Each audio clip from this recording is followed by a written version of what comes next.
Hello, નમસ્કાર, જય શ્રી કૃષ્ણ. હવે નેક્સ્ટ આપણે હવે જોવાનું છે હાઇગેન્સ નો સિદ્ધાંત. શરૂઆત અહીંયાથી થાય છે ચેપ્ટરની હાઇગેન્સ ના સિદ્ધાંતથી. હવે હાઇગેન્સ નો સિદ્ધાંત શીખતા પહેલા આપણે થોડીક ચર્ચા કરી તરંગ અગ્રની.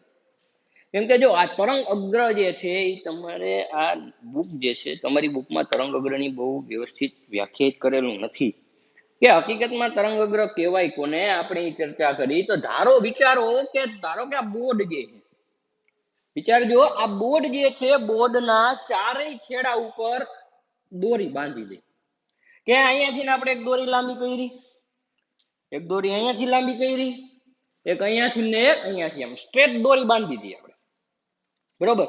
હવે આ જે બોર્ડ જે છે આ બોર્ડને આપણે કાંઈક દોલન કરાવી. શું કરાવશું? દોલન કરાવી. વિચારજો, કલ્પના કરજો કે આ બોર્ડને અહીંથી આપણે કંઈક દોલન કરાવી એટલે ચારેય દોરીમાં વિક્ષોભ ઉત્પન્ન થાય. શું ઉત્પન્ન થશે? તો કે વિક્ષોભ. કે આ ચારેય દોરી જે છે આ ચારેય દોરીમાં જો કઈ વિક્ષોભ ઉત્પન્ન થતો હોય અને ચારેય દોરી એક જ સાથે દોલન કરશે કે આની જે કળા જે હશે એ સમાન હશે. સમજો પડે આખી વસ્તુ? કારણ કે આ ચારેય દોરીની કળા આપણને કેવી મળે? અહીંયા સમાન મળે. તો અહીંયા એના કારણે ધારો કે વિચારો કોઈ એક દોરી જે છે એનું એક શૃંગ,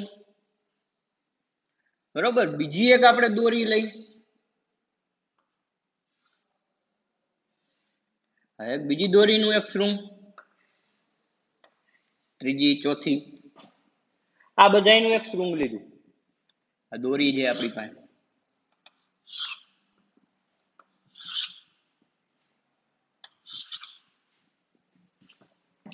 આ બધા શૃંગ જે છે આ શૃંગમાંથી પસાર થતું હોય ને એવું એક પૃષ્ઠ બનાવી, એટલે કે આપણે પૃષ્ઠ બનાવ્યું.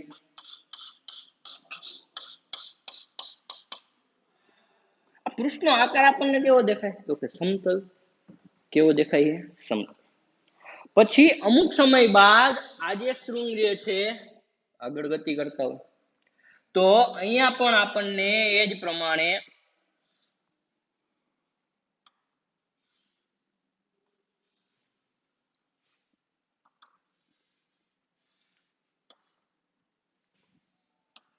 આ શૃંગ ગતિ કરીને ધારો કે અહીંયા પૂછ્યા,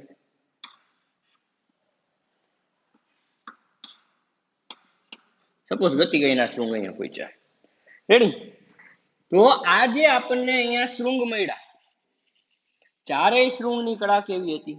સમાન. એટલે કે જેને આપણે સ્પંદ પણ કહી આપીએ કે આ ચારેયની કળા છે આપણી પાસે સમાન. તો જેમાંથી પણ તમે અમુક સમય બાદ આનું અવલોકન કરો તો પણ તમને જે આકાર મળે કેવો મળે? તો કે સમતલ મળે. તો આમાંથી પસાર થતું આપણે પૃષ્ઠ બનાવ્યું. શું બનાવ્યું? પૃષ્ઠ. આ પૃષ્ઠને જ કહેવાય તરંગ અગ્ર. આને શું કહી આપો તમે? તરંગ અગ્ર કહી શકો. આ સમજવાની સહેલી રીત. પહેલા શું હતું કે થિયરીમાં પૂછાઈ શકતું, બરોબર, પણ હવે તમારી પાસે એવી રીતે તમને આપેલું નથી આ બુકમાં. તમારે ખાલી સમજવાનું હોય કે તરંગ અગ્ર કહેવાય કોને. હવે તરંગ અગ્રની જો આપણે વ્યાખ્યા દેવી હોય, તરંગ અગ્ર કહેવાય કોને, તો તરંગ અગ્ર એટલે સમાન કળામાં દોલન કરતા કણોમાંથી પસાર થતા કાલ્પનિક પૃષ્ઠને, ખાસ ધ્યાન રાખવાનું, કેવું પૃષ્ઠ છે આ? કાલ્પનિક, આપણે કલ્પના કરેલી. પસાર થતા કાલ્પનિક પૃષ્ઠને તરંગ અગ્ર કહેવાય. સમજો પડી આખી વસ્તુ? બરોબર. તો આ જે તરંગ અગ્ર જે તમને મળ્યું, તો અહીંયા તરંગ અગ્રનો આકાર તમને જે મળેલો છે કેવો મળેલો છે? તો કે સમતલ તરંગ અગ્ર. જો તમારી પાસે ઉદ્ગમ જે કોઈ હોય, બિંદુવત હોય, જો ઉદ્ગમ તમારી પાસે બિંદુવત ઉદ્ગમ હોય તો એમાં તરંગ અગ્ર જે છે એનો આકાર તમને ગોળાકાર મળી શકે.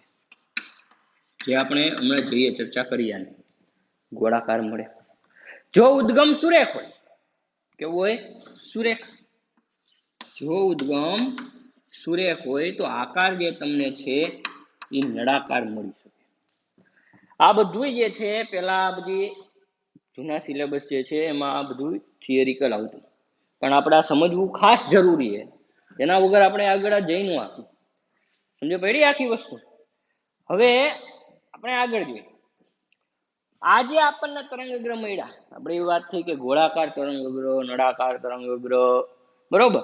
આ જે તરંગગ્રહ ખૂબ જ મોટા અંતરે જાય, ખૂબ જ મોટું અંતર કાપે, એટલે કે વધારે અંતર કાપે તો તેનો આકાર જે છે ને સમતલ બની જાય. એટલે કે આપણે એમ કહી શકીએ કે ખૂબ જ મોટા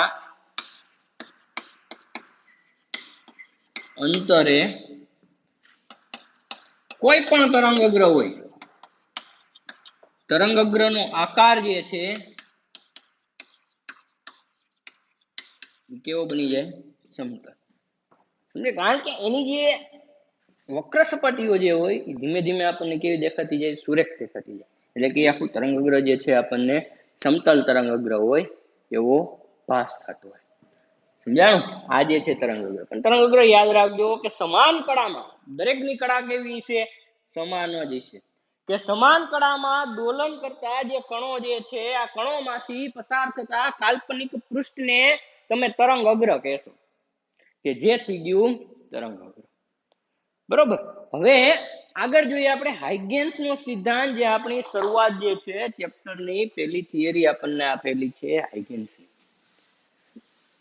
તો હાઇગેન્સ ના સિદ્ધાંતની જો આપણે રજૂઆત કરવી હોય તો એ પહેલા એક વિચારો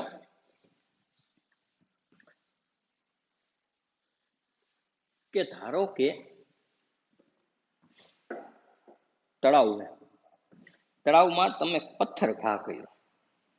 શું કર્યું? આપણે તળાવમાં એક પથ્થર ઘા કર્યો, એટલે કે પથ્થર ફેંકો. એમાં કે તળાવમાં જો કોઈ પથ્થર આપણે ફેંકી તો આપણને શું જોવા મળે? વલય જોવા મળે. શું જોવા મળશે? અહીંયા વલય. આ જે વલય આપણને જોવા મળે એ ગોળાકાર વર્તુળાકારના વલયો જોવા મળે. કે આપણે કાંઈ એક પથ્થર અહીંયા ફેંકવામાં આવ્યું તો આપણને જે કાંઈ આ વલય મળ્યા એ વર્તુળાકાર આપણને આના વલય જોવા મળશે.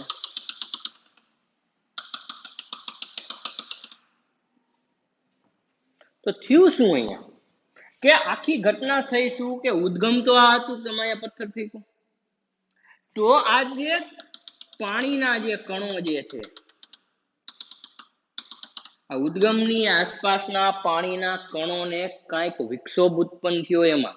એટલે કે પાણીના જે કણ જે હતા એને કાંઈક ઉર્જા મળી, તમે એમ પણ કહી શકો કે આ પાણીના કણને કાંઈક ઉર્જા મળેલી, એટલે આ કણ જે છે એ દોલન કરવા માંડશે બધી દિશામાં. બરોબર? ત્યારે ચાર દિશામાં શું થશે? દોલનો કરે. કે દોલન કરે એટલે તમને આ જે ગોળાકાર આકારનું એક પૃષ્ઠ જોવા મળે, એક જે વલય જોવા મળે. આ જે વલય જે છે એ પોતાની ઉર્જા જે આગળ ને આગળ પસાર કરતું જતું, એટલે કે ઉર્જા આગળ આપતું જતું હોય. જે ઉર્જા આગળ જાય, બરોબર સમજે પડે આખી વસ્તુ. આ ઉર્જા આગળ જાય પછી સતત આપણને વલય જોવા નથી મળતા. જો પછી આમ મોટા અંતરે જોઈએ તો એ પછી આપણને આમ સમતલ જેવો આકાર જોવા મળે, આમ પથરાયેલું હોય. એટલે કે આપણે ચર્ચા કરી, એક ઉદાહરણ આપણને આપેલું હોય હાઇગેન્સના સિદ્ધાંતનું, કે આપણે પાણીમાં કોઈ એક પથ્થર જો ફેંકવામાં આવે તો એમાંથી તમને ગોળાકાર કાંઈક વલયો ત્યાં જોવા મળે. હવે આના ઉપરથી આપણે હાઇગેન્સના સિદ્ધાંત ઉપર જઈએ કે હાઇગેન્સે શું કીધેલું.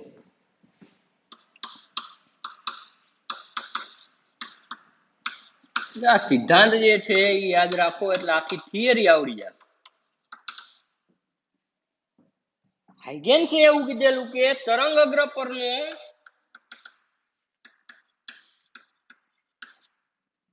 દરેક કણ કે બિંદુ, દરેક કણ કે બિંદુ સ્વયં સ્વતંત્ર એવા ગૌણ ઉદ્ગમ તરીકે વર્તે.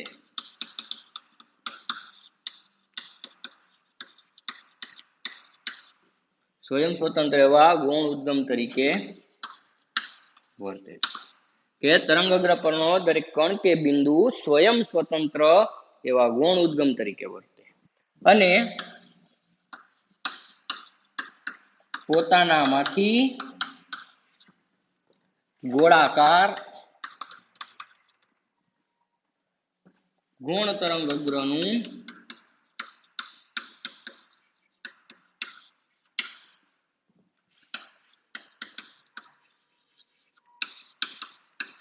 પોતાનામાંથી ગોળાકાર ગૌણ તરંગગ્રહનું ઉત્સર્જન કરે સૂક્ષ્મ સમયને અંતે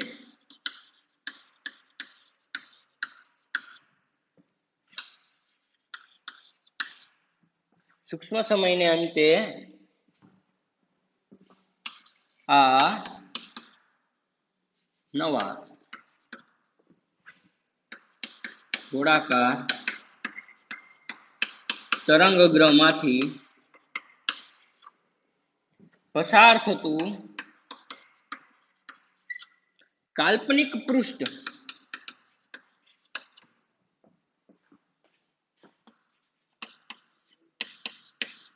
તે સમયે તે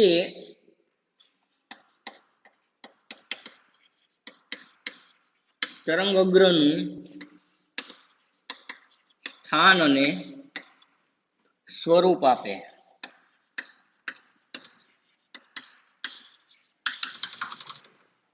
આ જે છે હાઇગેન્સનો સિદ્ધાંત કે હાઇગેન્સે એવું કીધેલું કે તરંગગ્ર પરનો દરેક કણ કે બિંદુ કે તરંગગ્ર જે છે એના ઉપરનો તમે કોઈ પણ કોણ લ્યો કે બિંદુ લ્યો એ સ્વયં સ્વતંત્ર એટલે કે પોતાની જાતે જ સ્વયં સ્વતંત્ર એવા ગૌણ ઉદ્ગમ તરીકે વર્તે એટલે કે એ કોઈ પણ તમે બિંદુ લ્યો કે કણ લ્યો એ ગૌણ ઉદ્ગમ તરીકે વર્તે અને પોતાનામાંથી ગૌણ એટલે કે ગોળાકાર ગૌણ તરંગગ્રહનું ઉત્સર્જન કરે પોતાનામાંથી નવા તરંગગ્રહનું ઉત્સર્જન કરે એટલે સૂક્ષ્મ સમયને અંતે એટલે કે અમુક સમય બાદ તમે આ ગોળાકાર તરંગગ્રહમાંથી જો પસાર થતું કાલ્પનિક પૃષ્ઠ બનાવો શું કરો કે આ તરંગગ્રહમાંથી પસાર થતું જો તમે કાલ્પનિક પૃષ્ઠ બનાવો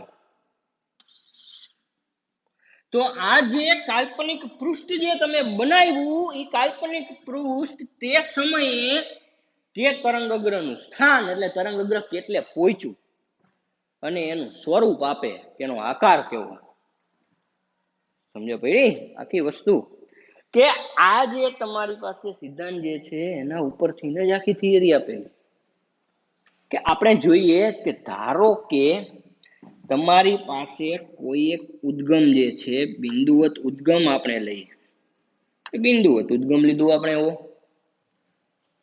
આ બિંદુવત ઉદ્ગમમાંથી એક તરંગગ્રહ તમને મળેલું છે ધારો કે કોઈ એક આ તરંગગ્રહ બરોબર બુકમાં આમ આપેલી આપણે એ પ્રમાણે બનાવી આપે ઊભી આપે કે ધારો કે ઉદ્ગમો આ કોઈ એક તરંગગ્રહ છે જેને આપણે નામ આપ્યું F1 F2 ધારો કે આ તરંગગ્રહનું નામ છે F1 F2 આ તરંગગ્રહ જે છે એમાં અસંખ્ય કણો હોય બરોબર એમાંથી આપણે 3 કણોને ધ્યાનમાં લઈએ કણો તો તમને કેવા મળશે અસંખ્ય ઘણા બધા કણો હોય કે અહીંયાથી શરૂઆત કરી કે તરંગગ્રહ પરનો દરેક કણ કે બિંદુ એટલે કે આપણે તરંગગ્રહ ઉપરના કણ લઈ લીધા દરેક કણ કે બિંદુ સ્વયં સ્વતંત્ર એવા ગૌણ ઉદ્ગમ તરીકે વર્તે ગૌણ ઉદ્ગમ તરીકે જો આ વર્તતો હોય તો પોતાનામાંથી કાંઈક તરંગગ્રહનું ઉત્સર્જન કરે તો ધારો કે આ જે છે F1 એમાંથી કાંઈક તરંગગ્રહ ઉત્સર્જિત થયું ધારો કે આ દિશામાં આગળની દિશામાં અને ધારો કે પાછળની દિશામાં એ જ પ્રમાણે કોઈ એક આ બિંદુ લઈ જેમાંથી ને કાંઈક આગળની દિશામાં કાંઈક તરંગગ્રહ ઉત્સર્જિત એ જ પ્રમાણે પાછળની દિશામાં તરંગ અગ્ર ઉત્સર્જિત થયું. આ પોઈન્ટ લઈ જેમાં કંઈક આગળની દિશામાં તરંગ અગ્ર ઉત્સર્જિત થયું, પાછળની દિશામાં કંઈક તરંગ અગ્ર ઉત્સર્જિત થયું. બરોબર કે આપણે અહીંયા પૂછ્યા કે પોતાનામાંથી ગોળાકાર તરંગ અગ્રનું ઉત્સર્જન કરે. સૂક્ષ્મ સમયને અંતે અમુક સમય બાદ આ ગોળાકાર તરંગ અગ્રમાંથી પસાર થતું જો કાલ્પનિક પૃષ્ઠ તમે બનાવો, એટલે કે આમાંથી પસાર થતું હોય એવું એક પૃષ્ઠ આપણને આ મળ્યું, અને આપણને આ મળ્યું. આને આપણે નામ આપી દઈ G1, આ થયું G2, અને આને નામ આપી દઈએ આપણે D1, D2. કે પૃષ્ઠને તે સમયે તે તરંગ અગ્રનું સ્થાન અને સ્વરૂપ આપે. કે ધારો કે આપણે કંઈક સમય લઈ લીધી, સમજાણું આખી વસ્તુ? કેટલો સમય લીધો આપણે? તો કે T જેટલો. તો આપણે એમ કહી શકીએ કે આ જે તમારી પાસે તરંગ જે છે એની ઝડપ ધારો કે v જેટલી. કેટલી ઝડપ છે? તો કે v જેટલી.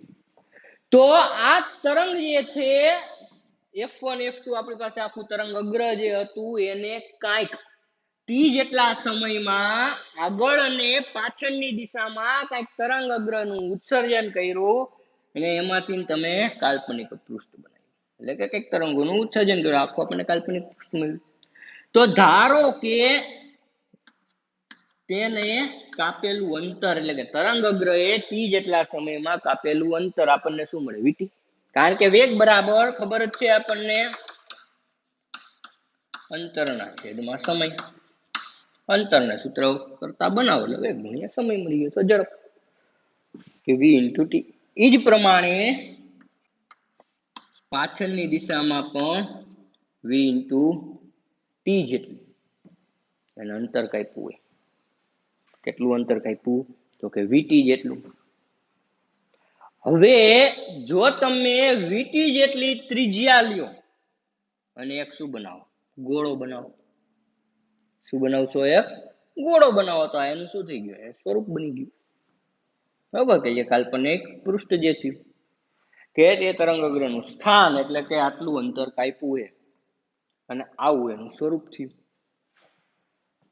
ખબર પડી આખી વસ્તુ? એટલે આના ઉપરથી નથી. હવે તમને બુકમાં કેવી રીતે આપેલું હોય આપણે નહીં જોઈએ. કે બુકમાં ચર્ચા કરેલી છે કે ધારો કે આકૃતિમાં દર્શાવ્યા પ્રમાણે કોઈ બિંદુવત ઉદ્ગમો જેનું તરંગ અગ્ર છે F1 અને F2.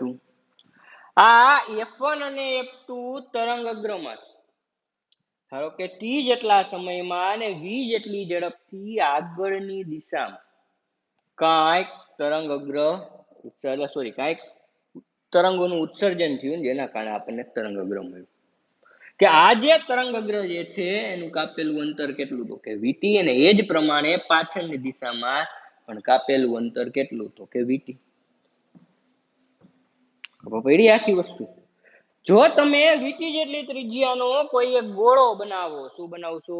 કોઈ એક ગોળો બનાવો તો તમને તરંગ અગ્રનું સ્થાન મળી જશે, એટલે કે સ્વરૂપ મળી જશે. સ્થાન અને સ્વરૂપ બને. આજે આખી એ પ્રમાણે તમને થિયરી આપી. હવે આજે આખી વસ્તુ જે છે તમને 7-8 લાઈનમાં આપેલી છે બુકમાં. જે મેં લખેલું તરંગ અગ્ર પરનો દરેક કણ કે બિંદુ સ્વયં સ્વતંત્ર એવા ગુણ ઉદ્ગમ તરીકે વર્તે, પોતાનામાંથી ગોળાકાર ગૌણ તરંગ અગ્રનું ઉત્સર્જન કરે, સૂક્ષ્મ સમયને અંતે નવા ગોળાકાર તરંગ અગ્રમાંથી પસાર થતું જો તમે કાલ્પનિક પૃષ્ઠ બનાવો તો તે સમયે તે તરંગ અગ્રનું સ્થાન અને સ્વરૂપ આપે. જો આટલી ખબર પડી જાય એટલે હાઇગેન્સના સિદ્ધાંત જે છે એના બધા પોઈન્ટ આવે. બરોબર? આના ઉપરથી જ તમે બધું લખી આપો. હવે આની એક મર્યાદા હતી કે હાઇગેન્સે આ જે મોડેલ આપ્યું એમાં જે પાછળની દિશાના જે તરંગ અગ્ર જે છે, પાછળની દિશાના તરંગ અગ્રનો કંપ વિસ્તાર કઈ દિશામાં? તો કે પાછળની જો દિશા આપણે લ્યો તો પાછળની દિશામાં તરંગ અગ્રનો જે કંપ વિસ્તાર તમે જો લેવા જાઓ તો એ શૂન્ય મળે. કેવો મળે? શૂન્ય.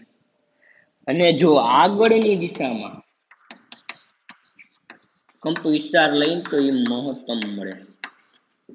આ એક વિરોધાભાસ ઉભો છે. આપણને ખબર છે કે તરંગ અગ્ર જે મસ્તક આગળની દિશામાં જ ગતિ કરતું હોય, પાછળની દિશામાં કંપ વિસ્તાર કેવો હોય? શૂન્ય. બરોબર. એટલે જો તમારે આ જોવું હોય તો આની જે તીવ્રતા ઉપર આપણે જઈએ કે તીવ્રતા જે છે ને કોસ સ્ક્વેર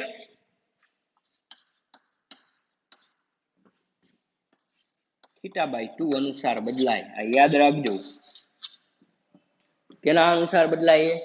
કોસ સ્ક્વેર θ/2 અનુસાર બદલાય. થીટા લખો અથવા તો ફાઈ લખો, કઈ વાંધો. કે આ જે થીટા એટલે શું? થીટા એટલે તરંગ પ્રસરણની દિશા. તરંગ પ્રસરણની દિશા સાથે જે તમારી પાસે તરંગ અગ્ર છે આ એને બનાવેલો ખૂણો જે થયો થીટા. તરંગ પ્રસરણની દિશા સાથે બનાવેલો ખૂણો જેને તમે થીટા કહો. હવે જો વિચારો કે પાછળની દિશામાં કંપ વિસ્તાર શું કામને શૂન્ય?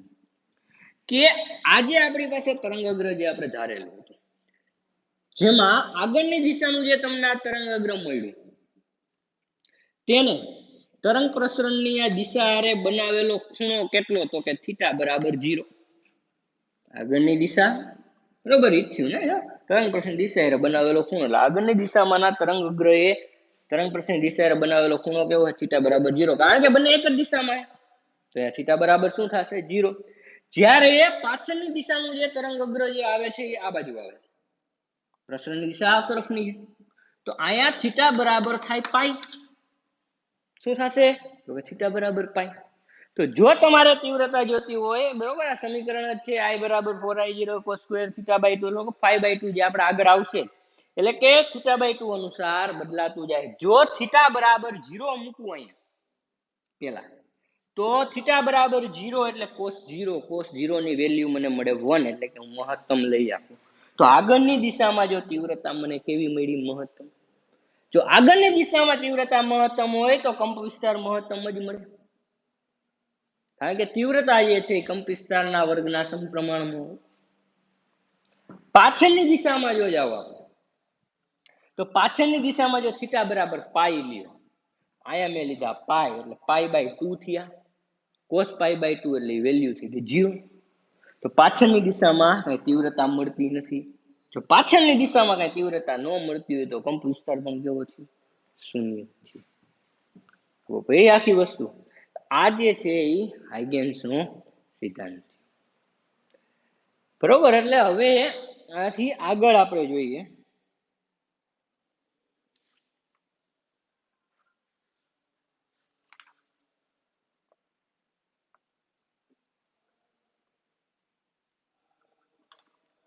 હવે જો આ જે હાઇગેન્સનો સિદ્ધાંત તમને બુકમાં જે પ્રમાણ આપ્યો છે આ ચેપ્ટરમાં બુકનો એક એક લીટી સમજવી પડે, નહીતર આમાં કાંઈ ખબર નહીં પડે. અમે તો સમજાવી દઈ, તમને તો સમજાવવું જોઈએ ને. એટલે જો આપણે શરૂઆત કરીએ પેજ નંબર છે 354, ત્યાંથી જોઈએ આપણે હાઇગેન્સનો સિદ્ધાંત બુકમાં આપેલું પ્રમાણે સમજીએ. જો આપણે t/0 સમયે તરંગ અગ્રનો આકાર જાણતા હોય એટલે કે શરૂઆતનો સમય આપણી પાસે છે, હજી કઈ આપણે શરૂઆત કરેલી નથી એટલે t/0 સમય આપણને ખબર છે કે આપણે કેવો લીધો? ગોળાકાર. જો t/0 સમય આપણે તરંગ અગ્રનો આકાર જાણતા હોઈએ તો હાઇગેન્સનો સિદ્ધાંત આપણને પછીના t સમયે તરંગ અગ્રનો આકાર આપે. બરોબર છે. આપણે લખેલું છે જો કે સૂક્ષ્મ સમયને અંતે આ ગોળાકાર તરંગ અગ્રમાંથી પસાર થતું કાલ્પનિક પૃષ્ઠ તે સમયે તરંગ અગ્રનું સ્થાન અને સ્વરૂપ આપે. બરોબર. જે બધી જે ચર્ચા કરેલી છે આપણે પેલા પેરેગ્રાફમાં અહીંયા આ બધી ચર્ચા જે છે એ આમાં આવી જશે. હવે આગળ જોઈએ. આમ મૂળભૂત રીતે હાઇગેન્સનો સિદ્ધાંત એક ભૌમિતિક રચના કે જેની મદદથી આપેલ સમયે તરંગ અગ્રનો આકાર જો ખબર હોય તો પછીના કોઈ પણ સમયે તમે તરંગ અગ્રનો આકાર જાણી શકો, સ્વરૂપ અથવા તો આકાર. એક બહાર ફેલાતા તરંગને ધ્યાનમાં લો. પૂછાય હાઇગેન્સનો સિદ્ધાંત તો તમે અહીંથી લખી શકો કે આકૃતિમાં દર્શાવ્યા પ્રમાણે બહાર તરફ ફેલાતા એક તરંગને ધ્યાનમાં લો. કે ધારો કે F1 F2, શું નામ છે આપણી પાસે અહીંયા તરંગ છે F1 F2, કે આ F1 F2 આપણને નામ આપેલું. એ t બરાબર 0 સમયે ગોળાકાર તરંગ અગ્રનો ભાગ દર્શાવે. તો આ ગોળાકાર તરંગ અગ્રનો t બરાબર 0 સમયનો હજી ભાગ થયો શરૂઆતનો. હવે હાઇગેન્સના સિદ્ધાંત મુજબ તરંગ અગ્ર પરનું દરેક બિંદુ, જે આપણે વાત થઈ દરેક બિંદુ, અને અસંખ્ય બિંદુઓ હોય, આપણે 3 બિંદુઓ ધ્યાનમાં લીધા, કે દરેક બિંદુ ગૌણ વિક્ષોભના ઉદ્ગમ તરીકે વર્તે છે. એટલે કે દરેક બિંદુ, દરેક કણ કે બિંદુ સ્વયં સ્વતંત્ર એવા ગૌણ ઉદ્ગમ તરીકે વર્તે, જે આપણે અહીંયા મળી ગયું. અને આ બિંદુમાંથી ઉત્સર્જિત નાના એટલે કે લઘુ તરંગો બધી જ દિશામાં તરંગની ઝડપથી સમાન રીતે પ્રસરે. v જેટલી ઝડપ બધી દિશામાં સમાન ઝડપથી પ્રસરણ થાય. અને તરંગ અગ્રમાંથી ઉત્સર્જિત આવા લઘુ તરંગોને ગૌણ તરંગો, ગૌણ તરંગ અગ્ર જે આપણે નામ આપ્યું છે, કે ગૌણ તરંગો તરીકે ઓળખવામાં આવે. અને જો આ બધા જ ગોળાઓને એક સામાન્ય સ્પર્શક દોરવામાં આવે તો આપણને પછીના સમયે તરંગ અગ્રનું નવું સ્થાન મળે. તો આ સામાન્ય સ્પર્શક બનાવ્યો એટલે કે કાલ્પનિક પૃષ્ઠ, એ તરંગ અગ્રનું શું આપે આપણને? સ્થાન આપી દે. ખબર પડી કે આ સામાન્ય જે આપણે સ્પર્શક બનાવ્યું હોય તરંગ અગ્રનું આપણને ત્યાં સ્થાન આપશે. પછી આમ જો આપણે t બરાબર t સમય, હવે આગળ તો કેટલો સમય લીધો આપણે? t બરાબર t સમયે તરંગ અગ્રનો આકાર નક્કી કરવો હોય તો શું કરવાનું? તો કે ગોળાકાર તરંગ અગ્રના દરેક બિંદુમાંથી, એટલે આજે આપણી પાસે તરંગ અગ્ર છે તેમાંથી vt જેટલી ત્રિજ્યા, કેટલી ત્રિજ્યા? vt. શું કામ? અંતર થયું ને, વેગ બરાબર અંતરના છેદમાં સમય. જો અંતર જોતું હોય તો વેગ ગુણ્યા સમય થશે. કે vt જેટલી ત્રિજ્યાનો ગોળાઓ બનાવો. તો આપણે શું બનાવ્યા? ગોળા બની ગયા. અહીં v એ માધ્યમમાં તરંગની ઝડપ દર્શાવે. હવે જો આપણે બધા જ ગોળાઓને એક સમાન સ્પર્શક દોરીએ, શું બનાવ્યું? આ સ્પર્શક. સ્પર્શક એટલે શું થયું? આપણું પૃષ્ઠ થયું ને એક જાતનું. હા, આપણે સ્પર્શક લેતા જઈએ ત્યાંથી આપણે પૃષ્ઠ મળશે. કે જો આપણે સમાન સ્પર્શક દોરીએ તો t બરાબર t સમય. કયા સમયે? તો કે t એટલે કે t સમયે તરંગ અગ્રનું નવું સ્થાન મળે. કે હવે જો આ તરંગ અગ્ર ક્યાં છે? તો કે અહીંયા. આ જોઈએ તો ક્યાં છે? તો કે અહીંયા. નવું આપણને સ્થાન મળે, જે આપણને આકૃતિમાં બે સ્થાન આપેલા છે, g1 એક g2, બરોબર ને, એક છે હજી નીચે આપણી પાસે d1 d2. હવે આગળ આની એક મર્યાદા શું છે, જે આપણે વાત ચર્ચા કરવાની, જે આપણે થઈ કંપ વિસ્તાર અને તીવ્રતા વાત. કે મર્યાદા એ છે કે આપણને પાછળની દિશામાં એક તરંગ મળે છે d1 d2. કયું મળ્યું આપણને? d1 d2. હાઇગેન્સે એવો તર્ક આપેલો કે આવા ગૌણ લઘુ તરંગોનો આગળની દિશાનો કંપ વિસ્તાર મહત્તમ હોય. આગળની દિશામાં કંપ વિસ્તાર કેવો હોય? મહત્તમ. અને પાછળની દિશામાં કંપ વિસ્તાર કેવો હોય? શૂન્ય. બરોબર. આ એક ઔપચારિકતા છે, પૂર્વધારણા સંતોષકારક નથી. પણ આ ક્યાંથી ને આવ્યું? તીવ્રતા ઉપરથી ના. બરોબર. એટલે આજે વ્યવસ્થિત મગજમાં હાઇગેન્સનો સિદ્ધાંત ખબર હોવી જોઈએ. જો પૂછાઈ શકે, આઈએમપી પ્રશ્ન છે, ખાલી આટલું યાદ રહી જાય એટલે તમે આ બધું લખી આપો. હવે આમાં જોઈએ આગળ આપણે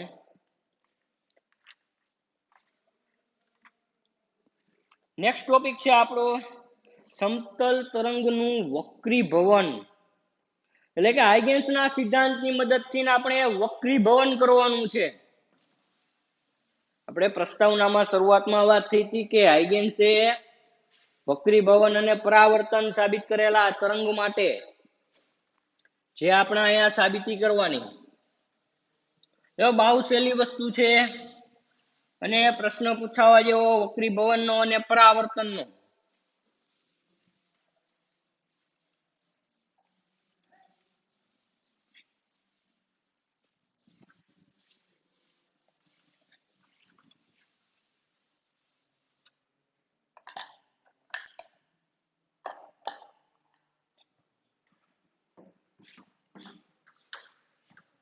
જો આ પાછું ભેગું ન કરતા હો, ખાલી વક્રી ભવન આવે ને કિરણ પ્રકાશ શાસ્ત્રમાં નો લખી નાખતા. આગળ કીધું હોય એમાં કે હાઇગેન્સના સિદ્ધાંતની મદદથી ક્વેશ્ચન પૂછાય, હાઇગેન્સના સિદ્ધાંતની મદદથી તરંગનું વક્રીભવન સમજાવો. તરંગોનું વક્રીભવન સમજાવો. તો આમાં જો તમને આકૃતિ આવડી જાય એટલે સાવશે. હવે જો પેલા જે તમને આ આકૃતિ આપેલી, વક્રીભવન થાય એટલે આપણને ખબર છે કે આપણે બે માધ્યમની જરૂર ઊભી થાય. આપણી પાસે બે માધ્યમ હોય, માધ્યમ 1 અને માધ્યમ 2. તો ધારો કે કોઈ એક હું સપાટી લઉં, બે માધ્યમને છૂટી પાડતી સપાટી આપણી પાસે. આ માધ્યમ બીજું થયું અંદરનું. અને આપણે સમતલ તરંગ, કેવું તરંગ અગ્ર અહીંયા ધ્યાનમાં લેવાનું છે, સમતલ તરંગ અગ્રનું આપણે વક્રીભવન કરવાનું. કે ધારો કે તમારી પાસે કોઈ એક સમતલ તરંગ અગ્ર છે AB, તમને આપેલું છે એક તરંગ અગ્ર છે તમારી પાસે AB. આ એક તમારી પાસે સમતલ તરંગ અગ્ર જે બે માધ્યમોને છૂટી પાડતી સપાટી પાસે, એટલે કે P ડેશ, બે માધ્યમોને છૂટી પાડતી સપાટી છે આપણી પાસે P ડેશ. આવું આપણને આપેલું. હવે જો આખી વસ્તુ થાય શું કે અહીંયા તમે કેવી રીતે કરી આપો કે યાદ રાખજો, અહીંયા આ માધ્યમ 1, આ છે આપણી પાસે માધ્યમ બીજું, અને આપણે પાતળા માધ્યમમાંથી ઘટ માધ્યમમાં વક્રીભવન કરી. ત્યાંથી કયા માધ્યમમાં? પાતળામાંથી ઘટ, એટલે કે આ થયું પાતળું માધ્યમ, અને આ છે આપણી પાસે ઘટ માધ્યમ. હવે જો એક વસ્તુ ધ્યાન રાખજો કે આમાં વક્રીભવન હોય કે પરાવર્તન, આપણે એવા બિંદુઓને જ ધ્યાનમાં લેવાના. સાંભળજો કે આપણે એવા જ બિંદુઓને ધ્યાનમાં લેવાના કે જે બિંદુઓ બે માધ્યમને છૂટી પાડતી સપાટીને સ્પર્શે. અને જે બિંદુ બે માધ્યમને છૂટી પાડતી સપાટીને સ્પર્શે એ કાંઈક તરંગ અગ્રનું ઉત્સર્જન તો કરતા જ. એ તરંગ અગ્રનું ઉત્સર્જન થતું જોઈએ. આપણે જોઈએ વક્રીભવન, તો પછી અહીંયાથી આ ધારો કે બિંદુ એ જે છે એમાંથી પાતળામાંથી ઘટ માધ્યમમાં જે તરંગ અગ્ર આવે ને આપણે એને ધ્યાનમાં લેવા. સમજ પડી આખી વસ્તુ? કે આપણે એવા જ પોઈન્ટ ધ્યાનમાં લેશું કે જે બે માધ્યમને છૂટી પાડતી સપાટીને સ્પર્શતા હોય. કે તરંગ અગ્રના જે બિંદુઓ, ઘણા બધા બિંદુઓ હોય, આમાં અસંખ્ય બિંદુઓ હોય આની ઉપર. આ એક કલ્પના એ કે આ જે અસંખ્ય બિંદુઓ જે છે, જે બિંદુ બે માધ્યમને છૂટી પાડતી સપાટીને સ્પર્શે એને તમારે ધ્યાનમાં લેવાનો. એ જ કંઈક વક્રીભવન કરતું હશે, કંઈક તરંગ અગ્રનું ઉત્સર્જન થતું હશે. કે ધારો કે આપણે વિચારીએ કે જો આપણે પાસે પોઈન્ટ એ છે, આવી રીતે આખું. હવે આ બિંદુ એ જે છે, સમજો, હવે બે માધ્યમને છૂટી પાડતી સપાટી પાસે P ડેશ. તો કાંઈક સમય આપણે લઈ લઈ, બરોબર, કે જ્યારે આ સ્પર્શે ત્યારે કાંઈક તરંગ અગ્રનું ઉત્સર્જન કરે. શું કર્યું? એને કાંઈક તરંગ અગ્રનું ઉત્સર્જન કર્યું. હાલો રેડી, આટલું. હજી બીજા એક તરંગ અગ્ર ઉત્સર્જન જોઈને વક્રીભવન થઈ ગયું, બરોબર, બીજા માધ્યમમાં ઉત્સર્જન. હવે આ થશે શું? પોઈન્ટ એ જે છે ને ધીમે ધીમે ધારો કે ઉપર આવતો જાય અને બીજા પોઈન્ટ જે છે ને નીચે આવતા જાય, એટલે આખી વસ્તુ આમ થાય. આજે આવી રીતે પોઈન્ટ એ જે છે એ ઉપર જતો જાય, એના પછીના જે પોઈન્ટ જે છે એ ધીમે ધીમે આમ નજીક કરતા જાય. એટલે આપણે એવું ધારી શકીએ કે બિંદુ એ પછીના જે ક્રમિક બિંદુઓ જે છે એ બે માધ્યમને છૂટી પાડતી સપાટીને સ્પર્શી શકે. ખબર પડે આખી વસ્તુ? આપણે એવું ધાર્યું કે બિંદુ એ પછીના જે બિંદુઓ, જો તમારે આવું બધું લખવાનું નથી, હું તમને સમજાવું એમાં લખવાનું કેવી રીતે પછી ચર્ચા કર. કે બિંદુ એ પછીનું જે ક્રમિક બિંદુ છે, હવે એ બે માધ્યમોને છૂટી પાડતી સપાટીને ધારો કે સ્પર્શે, તો આ બિંદુ કાંઈક તરંગ અગ્રનું ઉત્સર્જન કરશે એ સમય. તો જ્યારે આ બિંદુ એ આપણે અહીંયા કંઈક નામ આપી દઈએ, ધારો કે સ્મોલમાં નામ આપી દઈએ, સ્મોલ એ, સ્મોલ બી. જે બિંદુ એ તો છે જ, હાલો એ પછીના આપણે નામ આપી દઈએ સ્મોલ એ. હવે વિચારો આગળનું, જે બિંદુ એ કઈક તરંગ અગ્રનું ઉત્સર્જન કરેલું અહીંયા ઉભું રહી છે ના, એ તો શું કરશે, આગળ ગતિ કરશે. તો ધારો કે જ્યારે આ બિંદુએ તરંગ અગ્રનું ઉત્સર્જન કરેલું ત્યારે બિંદુ એ એટલે કેપિટલ એ માંથી જે તરંગ અગ્ર ઉત્સર્જિત થયું હતું એ તો કઈક અમુક અંતર કાપીને આગળ નીકળી ગયું હોય છે. એટલે કહેવાનો મતલબ શું થયો, જ્યારે આનો જન્મ થયો ને ત્યારે આ મોટું થઈ ગયું. સમજ્યા પડી? એટલે ધારો કે હવે આ જે છે ને એ કઈક અંતર કાપીને અહીંયા આવી ગયું અને હજી આ જન્મ્યું, હજી આ અહીંયા જ પહોંચ્યું. સમજ પડી આખી વસ્તુ? હવે એના પછીનું ધારો કે કોઈ ક્રમિક બિંદુ લઉં હું બી, સ્મોલ બી, તો આ સ્મોલ બી જ્યારે બે માધ્યમને છૂટી પાડતી સપાટીને સ્પર્શે ત્યારે તેમાંથી કાંઈક ધારો કે તરંગ અગ્ર ઉત્સર્જિત થયું. હજી આ જન્મ્યું, આ બે જન્મી ગયા હતા, જન્મી ગયા એટલે એમને ઉભા રહી જાય ના, શું થાય, આગળ અહીંયા વધતા જશે. બરોબર? સમજ પડે આખી વસ્તુ? કે હવે શું થયું તો કે આ બિંદુ જે છે બંને તરંગ અગ્રનું ઉત્સર્જન અગાઉના સમયમાં જ કરી નાખ્યું હતું. તો આ તરંગ અગ્ર જે છે કંઈક આટલે પહોંચ્યું અને આ એનું તરંગ અગ્ર કંઈક આગળ નીકળી ગયું. સમજ પડી? આમ કરતા કરતા ધારો કે કોઈ એક સમય આપણે ધારી લઈ ટી જેટલો, કેટલો સમય, ટી જેટલો સમય આપણે ધારી લઈએ અને ત્યારે બિંદુ બી જે છે એ હવે ઉત્સર્જન કરવાની શરૂઆતમાં આવ્યું, એટલે કે જે છેલ્લું બિંદુ જે છે આપણું એ નીચે આવ્યું. ત્યારે બિંદુ એ જે હતું શરૂઆતમાં ઉત્સર્જન કરી દીધું હતું આને, તો એનું તરંગ અગ્ર કાંઈક આટલું અંતર કાપી ગયું હોય. આ બધામાંથી પસાર થતું એક તમે પૃષ્ઠ બનાવો એટલે આ બન્યું પૃષ્ઠ.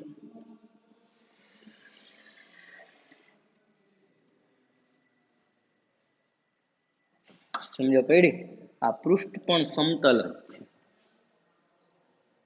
તો આ વક્રીભવન થઈને તમને તરંગ અગ્ર જ મળ્યું, સમતલ તરંગ અગ્ર ટપો પડ્યો. આખી વસ્તુ આ પ્રમાણેનું તમને અહીંયા તરંગ અગ્ર મળે. પણ તમારે આખું આનું વર્ણન નથી કરવાનું, તમારે તો જે બુકમાં આકૃતિ જે તમને આપેલી છે એ આકૃતિ ઉપરથી નથી તમારે હાલવાનું. તો ધારો કે આપણે લઈ લઈએ કે આ બિંદુ એ જે છે, બરોબર, કે બિંદુ એ માંથી જે તરંગ અગ્ર ઉત્સર્જિત થયું હતું આ તરંગ અગ્ર એ માધ્યમ 2 માં, કયા માધ્યમમાં, માધ્યમ 2 માં V2 જેટલી ઝડપથી, કેટલી ઝડપ લઈ આપણે, V2 જેટલી ઝડપથી ટી જેટલા સમયગાળામાં, સમયગાળો કેટલો લીધો આપણે, ટી જેટલો, તો ટી જેટલા સમયગાળામાં કાપેલું જો મારે અંતર જોતું હોય તો મને આ અંતર કેટલું મળે તો કે V2 * ટી જેટલું. કારણ કે જો બે માધ્યમ અલગ છે, બે માધ્યમ અલગ હોય તો ઝડપ બે માટે અલગ હશે. ટી જેટલા સમયગાળામાં અહીંયા અંતર થશે V1t, એટલે કે આને જો અહીંયા નીચે ઉતરવું હોય તો અહીંયા અંતર એને કાપ્યું હશે V1t જેટલું. અને ટી જેટલા સમયગાળામાં બિંદુ એ માંથી જે આપણને તરંગ અગ્ર મળેલું હતું, જે આપણે આખી ચર્ચા અહીંયા કરી કે એને કાપેલું અંતર V2t જેટલું હોય છે. બરોબર? હજી આ બિંદુ બી જે છે, બિંદુ બી તો હવે અહીંયા પહોંચ્યું, બિંદુ બી હવે અહીંયા પહોંચે ને ત્યારે તમે એને નામ આપી દીધું સી. શું નામ આપી દીધું તમે? સી નામ આપી દીધું. સમજાણું આખી વસ્તુ?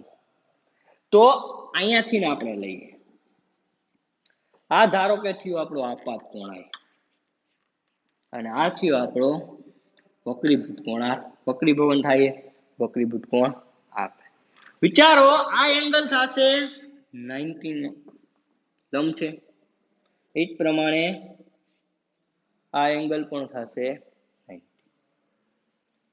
આટલી સમજણ પડી આખી વસ્તુ? બરાબર? બે માધ્યમોને છૂટી પાડતી શું છે સપાટી, અહીંથી તરંગામાં આપાત થતું હોય, હો તરંગામાં આપાત થાય, આપણે ધારી લીધું સમતલ તરંગ અગ્રનો ભાગ આપણે અહીંયા ધારી લીધો. તો આટલી જ પડી આકૃતિમાં. હવે લખવું કેવી રીતે? આ નામ આપી દઈએ, બુકમાં નામ આપેલા છે, અહીંયા નામ આપ્યું છે AECABC, આપણને આવું નામ આપેલું. આ જે છે આપણી પાસે શું છે? આપાત સમતલ તરંગગ્રહ.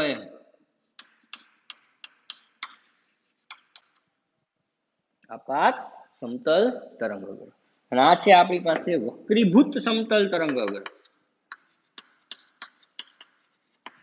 વક્રીભૂત સમતલ તરંગ અગ્રહ. બરોબર. હવે જો તો તમારે આનું વર્ણન કરવું હોય તો વર્ણન કરી શકો. શું અપાય? ચાલુ ક્યાંથી કરવાનો? આ પ્રશ્ન પૂછાય તો આકૃતિ દોરવાની, પછી આકૃતિનું વર્ણન કરવાનું. નો આપ્યું હોય તો ભલે આપણે વર્ણન કરો, સારું લાગે. કે તમે આનું વર્ણન કરો તો કહી શકો કે આકૃતિમાં દર્શાવ્યા પ્રમાણે માધ્યમો એટલે કે બે માધ્યમોને છૂટી પાડતી સપાટી છે P કે તેમાં પાતળા માધ્યમમાંથી ઘટ માધ્યમમાં વક્રીભવન આપણે કરવું. શું કરવાનું છે? પાતળામાંથી ઘટમાં વક્રીભવન કરવા. ખાસ ધ્યાન રાખજો, કેમ કે આગળ આપણે ઘટમાંથી પાતળામાં જાવ કે પાતળામાંથી ઘટ માધ્યમમાં અહીંયા વક્રીભવન થાય છે, આપણે ધ્યાનમાં લેવાનું.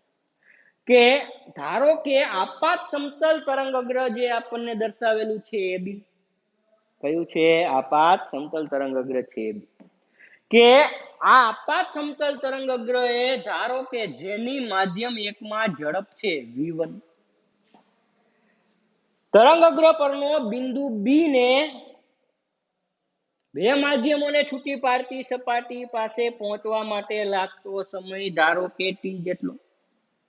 તો આટલા જ સમયમાં બિંદુ A માંથી ઉત્સર્જિત થતા તરંગગ્રહે માધ્યમ 2 માં કાપેલું અંતર તો કે v2t, એટલે કે માધ્યમ 2 માં ઝડપ જ્યાં v2, અને માધ્યમ 1 માં કાપેલું અંતર b તો કે v1t. સમજ પડી આખી વસ્તુ? આ થયું v1t જેટલું. આજે આખું આપણું વર્ણન થયું. રેડી? આપાત કોણ ધારો કે I અને વક્રીભૂત કોણ ધારો કે R જેટલો થયું. હવે આપણે જોઈ છે વક્રીભવન. તો વક્રીભવનમાં આપણને ખબર છે કે આપણી પાસે શું હોય? તો કે n1 sin I = n2 sin R. આપણે સાબિત કરવાનું. શું સાબિત કરવાનું છે? n1 sin I = n2 sin R. તો આપણે પાતળા માધ્યમનો વક્રીભવનાંક ધારો કે n1 લઈ અને ઘટનો ધારો કે n2.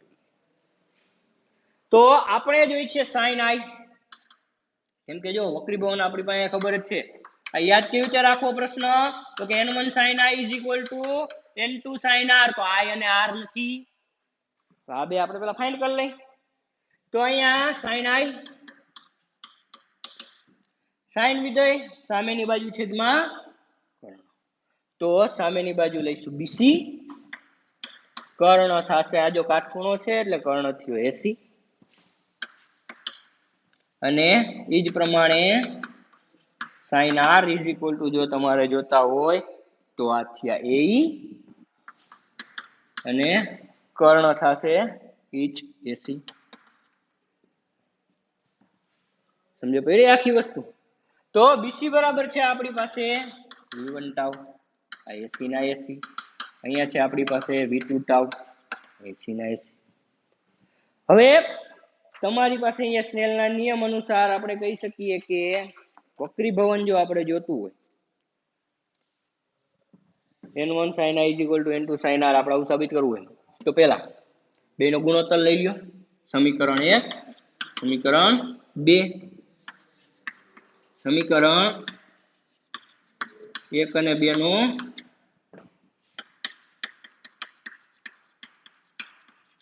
ગુણોત્તર લેતા તો અહીંયા થશે sin I ના છેદમાં sin R = જો tt કેન્સલ, AC કેન્સલ, એટલે અહીંયા વધ્યા v1/v2. આને કહી દો સમીકરણ 3. હવે પરંતુ આપણે કિરણપ્રકાશ શાસ્ત્રમાં પણ શીખી ગયા, બરોબર? પરંતુ n = થાય c/v, એટલે આવું થયું n proportional to 1/v. શું થયું આપણી પાસે n proportional to 1/v થયા. તો હું એમ કહી શકું કે તેથી v1 by v2 is equal to n2 by n1 है ना. v1 by v2 is equal to n2 by n1. તો આને કહી દઈએ સમીકરણ ચોથું. 4 ની કિંમત 3 માં મૂકી દઈ. તો તેથી sin i ના છેદમાં sin r is equal to અહીંયા મળ્યા આપણને n2 by n1. n1 આમ જવા દો. તો અહીંયા સાબિત થયું n1 sin i is equal to n2 sin r. ચેસ્નેલ નો નિયમ રેડી. એટલે કે આ વક્રી ભવન અહીંયા આપણે શું થઈ ગયું સાબિત થઈ ગયું. એટલે કે હાઇગેન્સ ના સિદ્ધાંતની મદદથી તરંગ અગ્રનું વક્રી ભવન પૂછાય તો તમારે અહીંયા સુધીનું લખવાનું. હવે જો આગળ તમને છે ને એક ઝડપ અને તરંગ લંબાઈ એનું એક તમને સ્વરૂપ આપેલું છે જે એમસીક્યુ માં બહુ કામની વસ્તુ. હવે જો આપણને ખબર હે 11મા ધોરણમાં શીખી ગયા વેગ v બરાબર લેમ્બડા f. શું આવેલું વેગ v બરાબર લેમ્બડા f આવું આપણે અહીંયા શીખેલા. તો હું એમ કહી શકું કે v proportional to લેમ્બડા શું થયું v proportional to શું થયું લેમ્બડા થયું. તો લેમ્બડા એટલે તરંગ લંબાઈ v proportional to લેમ્બડા. તો હવે જો આપણે એમ કહી શકીએ અહીંયા v1 by v2 શું હે આ v1 by v2. આ મેં તમને કિરણ પ્રકાશ શાસ્ત્રમાં પણ કીધેલું હતું. અહીંયા પણ આપણે ચર્ચા કરી v1 by v2 is equal to શું લખીએ આપણે લેમ્બડા બાય લેમ્બડા લખીએ કંઈક નહીં કેમ કે v proportional to લેમ્બડા આ સમીકરણ બરોબર. તમને એવું આપેલું હશે એમાં કે v1 ના છેદમાં લેમ્બડા 1 હા બુકમાં એવું આપેલું v1 ના છેદમાં lambda 1 is equal to v2 ના છેદમાં લેમ્બડા 2 એક જ થયું. આ પ્રમાણે યાદ રાખવાનું. હવે આપણે ચર્ચા કરી આવૃત્તિ. આપણે 11મા ધોરણમાં પણ આવૃત્તિની ચર્ચા કરેલી. ત્યાં મેં તમને ખાસ ભાર મૂકેલો હતો કે આપણે અહીંયા કીધેલું હતું કે મેં તમને ત્યારે પણ ચર્ચા કરેલી હતી કે આવૃત્તિ ક્યારે બદલાય. કે આવૃત્તિ બદલાવાની ક્યારે જો ઉદ્ગમ બદલાય તો આવૃત્તિ બદલાય ત્યાં સુધી આવૃત્તિ બદલાય નહીં. તો અહીંયા ઉદ્ગમ તો બદલાતું નથી તો આવૃત્તિ તો કેવી રહે અચળ જ રહે. ખાસ ધ્યાન રાખજો આવૃત્તિ કેવી રહેશે અચળ. જો ઉદ્ગમ બદલાય તો જ આવૃત્તિ બદલાવાની ત્યાં સુધી આવૃત્તિમાં કાંઈ પણ ચેન્જ કરવાનો થતો નથી. બરોબર. હવે આમાં જો નેક્સ્ટ આ થઈ ગયું. તમને પ્રશ્ન પૂછાય તો તમારે આ લખવાનો પ્રશ્ન આ પ્રમાણે કેવી રીતે પેલા આકૃતિનું વર્ણન કરવાનું તમારા શબ્દોમાં પણ વર્ણન કરી આપો અને બે સમીકરણ લઈ લેવાનો બેનો લઈ લેવાનો ગુણોત્તર લઈને n બરાબર c by v ઉપર n proportional to 1/v અહીંયાથી સાબિત થઈ જશે. સમજ્યા પડી. બહુ સારો એવો પ્રશ્ન છે. બરોબર. આવડવો જોઈએ. એમપી ક્વેશ્ચન એ ચેપ્ટરના 11 માર્ક રોકડા આવવા જોઈએ. હવે આમાં આગળ જ વક્રી ભવનનો જ પોઈન્ટ છે પરંતુ જે આપણે શીખી ગયા પૂર્ણ આંતરિક પરાવર્તન. પૂર્ણ આંતરિક પરાવર્તનને આધીન તમને ચર્ચા કરેલી છે કે એમાં જો તમને શું કીધેલું હે આ જ પ્રોસેસ રિવર્સ વિચારો આખી રિવર્સ. આપણે જો આપાત સમતલ તરંગ અગ્ર પાતળા માધ્યમમાં હતું જેની જગ્યાએ એને ઘટ માધ્યમમાં લઈ લ્યો. આખું રિવર્સ પ્રોસેસ વિચારો. ઘટ માધ્યમમાં લઈ લ્યો અને વક્રી ભવન પાતળા માધ્યમમાં થવા દો. વક્રી ભવન ક્યાં થવા દો પાતળા માધ્યમમાં. જો વક્રી ભવન પાતળા માધ્યમમાં થાય તો અમુક એંગલ સુધી જ વક્રી ભવન થશે આપણને ખબર હતી. કારણ કે જો આપાત કોણનું મૂલ્ય ક્રાંતિ કોણ કરતા વધી જાય તો પૂર્ણ આંતરિક પરાવર્તન થાય. શું થશે પૂર્ણ આંતરિક પરાવર્તન થશે. જો આપાત કોણનું મૂલ્ય ક્રાંતિ કોણ કરતા વધી જાય તો. જો પૂર્ણ આંતરિક પરાવર્તન થાય તો અંદર ને અંદર જ પરાવર્તન થયું. આપણે એમ કહીએ તો વક્રી ભવન બહાર થશે નહીં થાય. એ તમને અહીંયા ચર્ચા કરેલી છે એમાં. બરોબર. એની આકૃતિ દોરતો નથી. આકૃતિ જોજો આખી રિવર્સ પ્રોસેસ જ છે. હવે એમાં જો તમને સૂત્ર પણ આપેલું છે sin ic is equal to n2 by n1. બરોબર. ક્રાંતિકોણનું જે આપણે કિરણ પ્રકાશ શાસ્ત્રમાં વ્યવસ્થિત આગળ ચર્ચા કરેલી જ છે આની પૂર્ણ આંતરિક પરાવર્તનની. બરોબર. કે જો તમને કીધેલું હોય આપાત કોણનું મૂલ્ય ક્રાંતિકોણ જેટલું થાય એટલે કે જો i બરાબર ic થાય તો r બરાબર કેટલો હોય તો કે 90 નો હોય. તો જો i greater than ic માટે કોઈ પણ વક્રીભૂત તરંગ મળશે નહીં. કોણ આઈસી ને આપણે કહીએ ક્રાંતિ કોણ, બરાબર, જે આપણે આખી ચર્ચા પ્રકાશ શાસ્ત્રમાં કરેલી. એટલે તમને આ પ્રશ્ન પૂછે તમારે આ જ લખવાનું, પાત્રામાંથી ઘટ માધ્યમમાં વક્રીભવન કરવાનું. એમાં તો તમને ખાલી એક વ્યવસ્થિત ચર્ચા જ કરેલી છે, બાકી કઈ નથી. હવે આના પછીના વિડીયોમાં આપણે જોઈશું પરાવર્તન.